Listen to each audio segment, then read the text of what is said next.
Yo, this is Eternal Plays Final Fantasy VIII. So I've been doing some grinding back and forth here. And why am I doing it at the beach? Well, I'm about to tell you very quickly. But first, let me show you how I look in stats. Quite a change. Especially if we go to the GFs here. I learned card now. Why? Well, I already learned HP Junction and Vitality Junction already. Which is quite... I even also learned Lightning and Wind Magic Refine, which is really a lot I've been learning. I've been grinding a bit. I also have learning card now, because card is super important if you want to get some great magic early in this game. If you check Shiva, I've learned Strength and Vitality Junction as well, plus Ice Refinery. We move on to Ifrit. Same here, HP, Strength. Strength already had, and Elemental Attack already had, but I learned HP as well. Also learned Fire Magic Refinery. Now I'm about to learn Elemental Defense Junction, which we had from the tutorial last time. So what is this things about refinement? If we go to ability now, we can do this. Lightning, Wind, Water, Ice, and Fire Magic. If I take this one, I can refine one Magic Stone piece into 5 Thunders.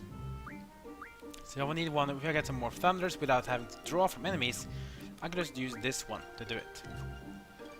Then also have the same thing for Fire Magic. You can turn it to Fires. But check this one out. I can refine not just this one. I can also refine Fish Fins and Arctic Wind. Look at the Arctic Wind. Blizzara. That's basically level 2 Ice. That's basically the same as Ice 2 from the old games. Now we're talking some change in Final Fantasy. That's some cool things, right? But this is very cool though. So Fish Fin is something I get a lot of fighting on the beach. And one refiner finds it to 20 waters. That means I can give both Squall and Quistis 100 water each from just using those, without having need to draw at any time. Now go to Junction. Now I have a 31 strength, that's pretty good amount of fire. But now look at it, 42 in strength, that's a lot. In Vitality go to 21 if I want to, Spirit to 23. Depends a bit how you want to do it, but physical attack is decent, Vitality is also decent. HP is something I wish I had, but I don't have it on this one because I only have 3 Espers now, and I put both Quetzalcoatl and Ifrit to Squall. If I do it like this, that will help, or of course, as we said in the tutorial, just do like this, and it's done for you. Let's check it out with Squall though, because he has HP, Strength, Vitality, and Magic, plus he also has Magical Attack. So for example, now I can put 100 water, and I'll have 959 health, which is quite nice. I can keep the fires with 30 strength, which is good. Blizzard is still probably the best. No, actually it's better with Cure. And Magic, I can go to 15. Then I can also put Thunder here for more Thunder Magic to Elemental Attack.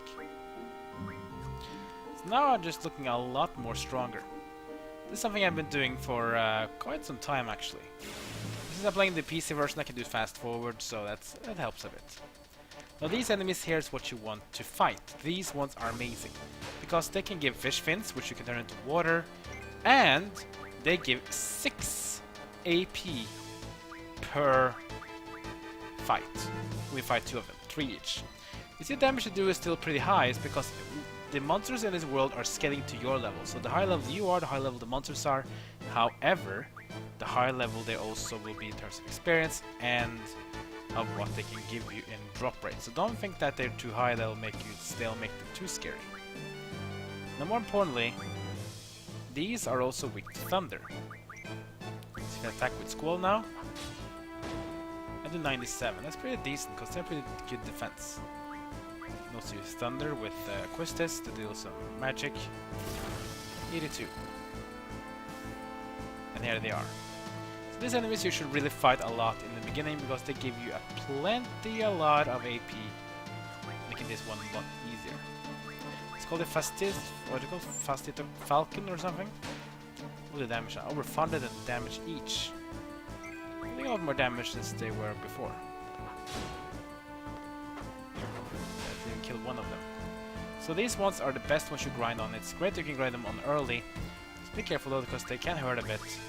But if you just stock a bit of Thunder and get the Ifrit Guardian Force, Junction Thunder into Element, they'll deal a lot of damage to these guys.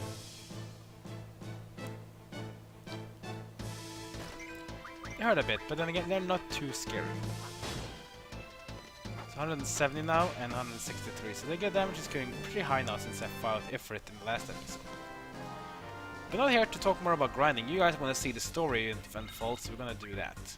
As you see, fish fins. Remember, 1 fish fin is 20 water, 6 AP. These are amazing. Let's go back to the road. And let's head into Balamb Garden. One more battle, of course, has to happen. I'm not gonna skip through these ones, so let's just do it. It's a bite bug. They're pretty simple. Yet they're also a good way to get yourself some fire magic. Fire is good to have for your junctions, so feel free to stock up with them. Already maxed up fire now on Squall. It's like a more scan if I need to know, like scan is very good. Scan is probably one of the worst magics in Junction in this game, but then again, this is the very, very beginning of the game, so you can't really expect yourself to become godlike. Even the bite bug here is trying to survive these hits. They can't survive too long though. They are meant to be squishy. As you can see, power goes up. And some pieces, of course, are great for more easy magic without having to draw. Now let's go back into the Balamb Garden. Continue from where we left. Well done! Let's see.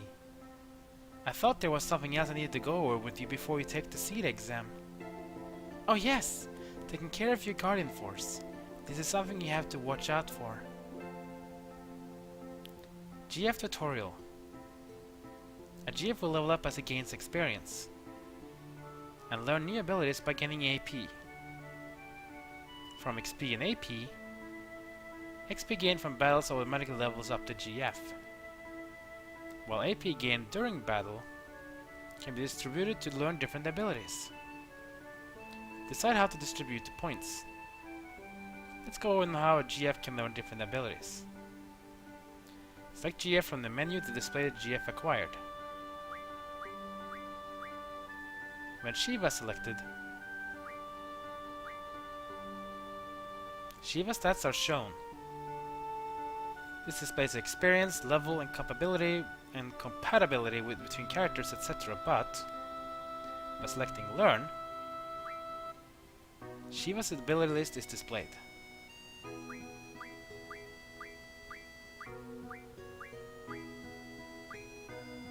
Abilities in white, such as Strength Junction abilities, already learned, while abilities in grey have not been learned yet. The first number in grey shows the AP spent towards learning, and the second number shows the AP required to complete. Vitality Junction shows that 50 AP is required out of 0 AP has been spent.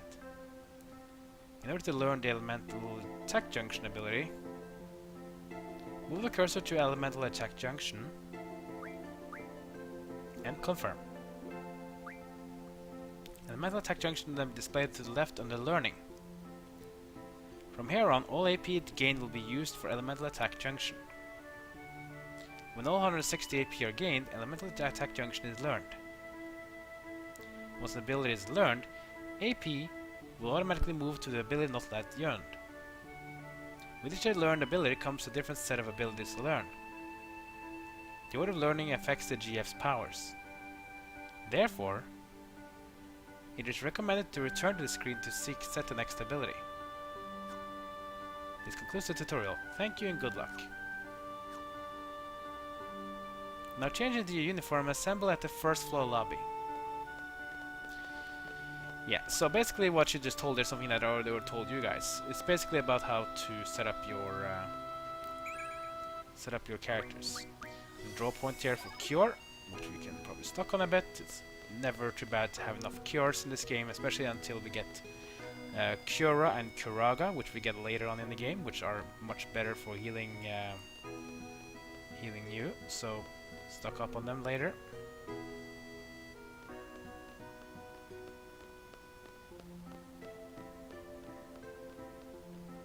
Let's go back now to inside the school. If we want to play cards, we can probably do that a bit as well today. This guy's probably great to play cards with. So remember, just talk to him like this. Every single year you got troublemakers entering. Oh, how I enjoy scolding them. If you press the square button, or the button you assigned to play cards with. You're challenging moi? Yes. Let's test out this card. So let's say we have Open Trade Rule 1. Open means that you can see the cards of you and your opponent. Trade Rule 1 means that if you win, you get to select one card from your opponent's deck, or the play cards. Let's do play. Now just select two cards. So you can see the cards of the monsters, and you also see a number. And also see some fire elemental, which is a bit important. So the numbers is the strength of where it can go. So basically it has 1 up, 5 left, 4 right, and 1 to the bottom. This means that this is the strength it goes. So if it goes to a card on the other side that has a lower number, you'll win the card as the battle goes on, of course. But you have to have more numbers than the opponent when all cards are set. So for example, now I take Ifrit. We have Caterpillar, Fastidio, Falcon. I'll take one of them. We can use Red Bat and the Funguar. So now, for example, if I then place Red Bat. Actually, let's just place the Funguar. Let's say I just place it, I don't know, here. One will then put this one there for some reason. Then I can place the Red Bat here. If there's that one there, that's fine. But then I can place... Let's say if I place Ifrit here now.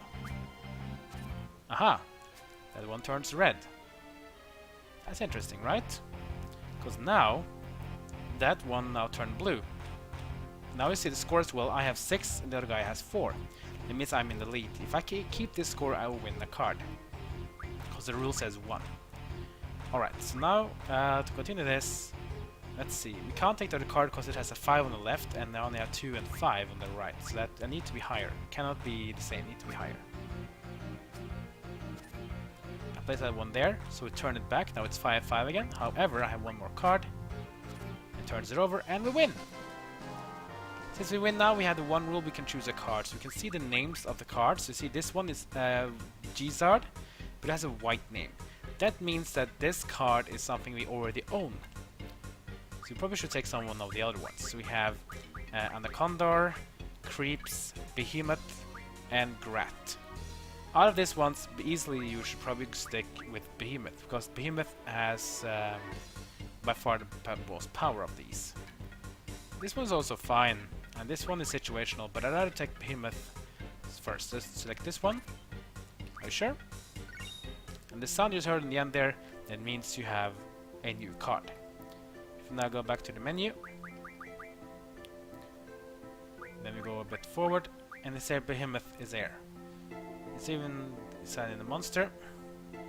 So different categories for cards as well. We have monster is 9 cards, or 9 cards I have. I have 0 boss cards, 1 GF card, and 0 player cards. You can see how many cards you also have of each, which is a bit important. The elemental as well is also a bit important. Like for example, Fastidio Calm F, which is the thing I fought at the beach. I have 2 cards of. Also another way to get cards is also to use the card command from Quetzalcoatl on monsters that are low health. That's where you can get yourself some awesome cards. And also later when you learn the card mode, you can learn refine cards. This way you can refine cards into items, and some of these items are absolutely amazing, and you can learn some super powerful magic early in the game.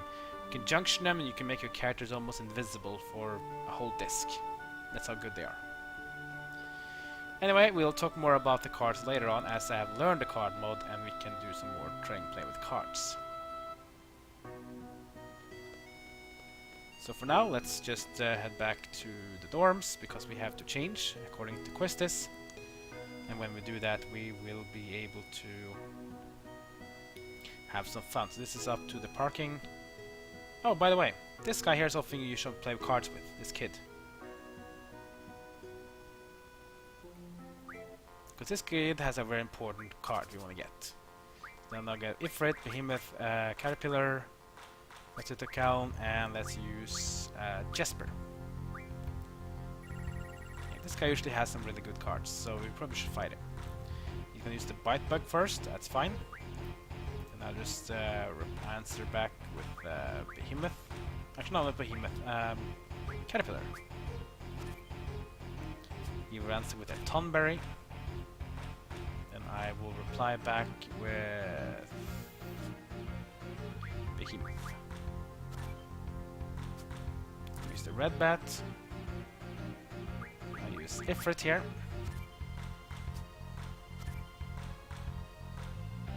Now I can't turn it back again, so it's gonna be a draw most likely.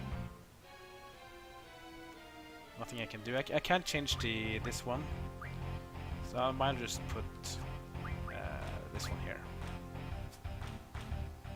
A draw. Okay, that's fine. Just draw, then nothing happens. No one wins, no one loses, so it's basically the same as before you challenged. Now we head over to the dorms. Here we can save a game and change clothes. So let's go in here and change our clothes. This is Squall's room. Let's get changed. Aha, look at him now. Looks pretty cool. That's some nice clothing there. I wish I had something like this myself. Alright, so what does all mean? Why does this mission is all about changing clothes? What do we have to change clothes for the exam? Something we're gonna do, or something gonna be interesting for sure. So we'll see about that in the next episode, guys. We are going to go back to the lobby. We're gonna go through what's going to happen and start the field exam and see if we can become something awesome. I think this exam itself will be awesome. Like, comment, and subscribe. Follow me on social media, and that's it for now. I'll see you guys next time as my journey in Final Fantasy VIII continues.